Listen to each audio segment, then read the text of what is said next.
So I'm sitting here with Andy Hansen, the owner of Full Scale Fitness, a personal training company here in Akron. Tell me a little bit about yourself.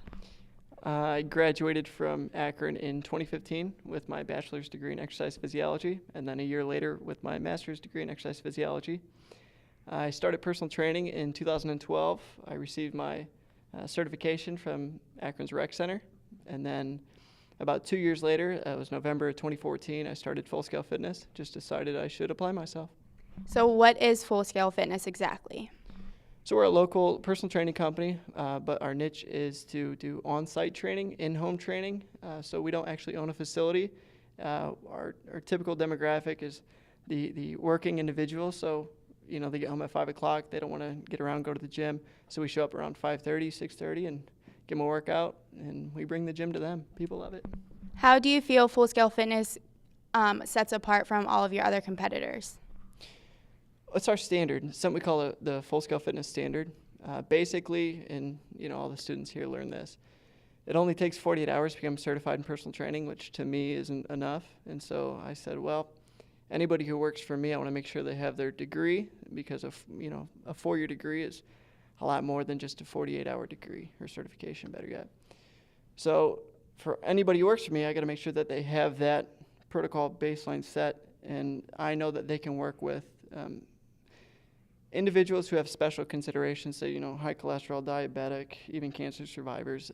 I know that my team's going to be comfortable working with them, so I think that's really helped us out. A lot of students want to work out, but they don't exactly know how to start with exercising. What would you recommend?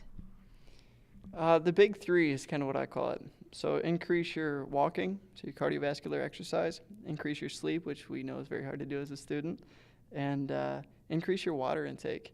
And those are all pretty simple. Really, let's go backwards. So starting with the water, just bring a shaker with you to class or a water bottle. Just try to have half of it gone by the end of your class. Obviously, don't park as close as you can. Pick one spot, walk throughout the day, get your walking in. And then sleeping more. This one's always a tough one. Basically, say you have an exam the next day, and you're like, should I stay up and study, or should I get some sleep? Get some sleep is going to help you out a lot more than trying to just cram in the rest that you already hopefully know. So what if a student doesn't have an hour or two to go into the gym and work out? What would you suggest for them?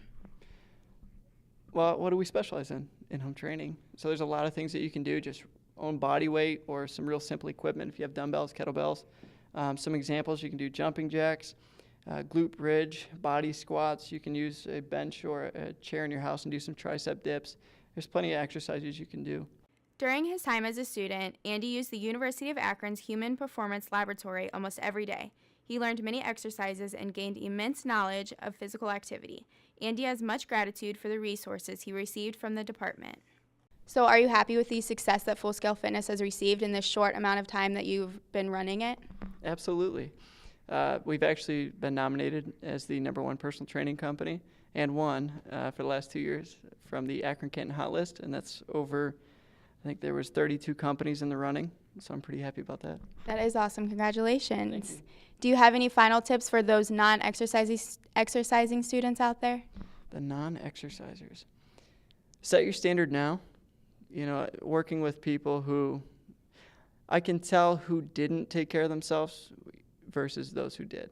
And the difference is kind of how they treated their bodies when they're in college. So if you're not exercising now, do your best. Say, okay, I'm going to put aside 30 minutes a day. It doesn't have to be an hour. 30 minutes, 5 days a week. Get it in now. You're going to thank yourself in 5, 10, 30 years. That's the big trick. Perfect. Thank you so much. Of course.